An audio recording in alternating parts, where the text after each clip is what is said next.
Mais pourquoi l'Afrique du Sud peut remporter la CAN 2025? Troisième de la Coupe d'Afrique des Nations 2023, les Sud-Africains veulent faire aussi bien du côté du Maroc et au vu des derniers résultats, voici trois raisons de penser que les Bafana Bafana peuvent remporter le tournoi. La première raison, c'est leur qualification à la Coupe du Monde 2026, une première depuis celle de 2010. Alors oui, je sais, les résultats de la Coupe du Monde n'ont rien à voir avec les performances à une CAN, pas de points de gagner à l'avance, mais ça montre que les Bafana Bafana sont en grande forme ces derniers mois. Pour rappel, ils ont terminé premier de leur groupe devant le Nigeria et le Bénin, ce qui est une vraie belle performance. Une qualification obtenue notamment grâce à un collectif bien huilé qui se connaît parfaitement avec beaucoup de joueurs issus du championnat local, soit des Mamelodi Sundowns, soit des Orlando Pirates. C'est simple, il n'y a que 4 joueurs qui ne jouent pas au pays.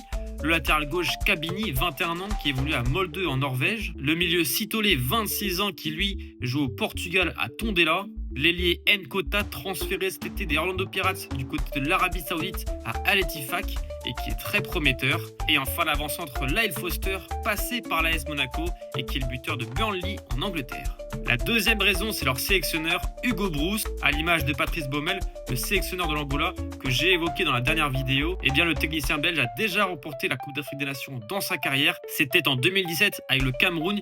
Ils avaient notamment éliminé le Sénégal de Sadio Mané, mais également le Ghana des frères Ayew et surtout l'Égypte de Mohamed Salah, grâce notamment au grand Vincent Aboubakar, buteur à la 88e. Et pour vous dire, depuis son arrivée en mai 2021, le technicien belge de 73 ans a vraiment fait du très bon travail. Il a apporté une vraie discipline tactique et une solidité défensive, incarnée notamment par Rowan Williams, le gardien de but qui a quand même été nommé parmi les meilleurs gardiens au monde au Ballon d'Or 2024. Et d'ailleurs, les Bafana Bafana n'ont perdu qu'un seul match depuis la dernière CAN, c'était face au Lesotho, une défaite 3-0, mais c'est dire vraiment la puissance de cette équipe. Et enfin, la troisième et dernière raison, c'est simplement la CAN U20. Pour la première fois dans leur histoire, les Sud-Africains ont remporté la Coupe d'Afrique des Nations U20 en mai dernier, à la surprise générale, on va pas se le cacher. Et à l'image des A, les jeunes Bafana Bafana ont été très solides défensivement, avec 0 but encaissé lors de la phase finale, une victoire au tir au but contre le Congo en quart, une victoire 1-0 face au Nigeria en demi-finale et surtout une victoire 1-0 contre le Maroc en finale.